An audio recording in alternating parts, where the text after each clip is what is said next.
latin avidus qui signifie désirer avec force, qui a donné audace, avare, oser, puis au XVIe siècle, glouton, gourmand, enfin depuis le XVIIIe siècle, qui désire l'argent.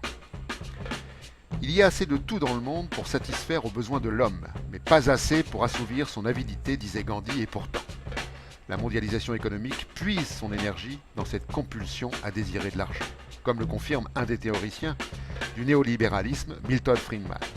And whether greed's a good idea to run on? Well, first of all, tell me, is there some society you know that doesn't run on greed? You think Russia doesn't run on greed? You think China doesn't run on greed? L'avidité est le seul comportement acceptable pour que le capitalisme fonctionne. C'est donc un instinct reptilien qui est à l'œuvre, effaçant toute raison et toute intervention de l'intelligence et de la mesure. Aristote distinguait l'art de s'enrichir qui dessert la communauté de l'économie qui contribue au bien-être de la communauté. Force est de constater que les avides dépossèdent celles et ceux qui ne le sont pas. L'avidité est au cœur de la politique. Il suffit d'observer celle qui est menée en France par un banquier, incarnation absolue de l'avidité.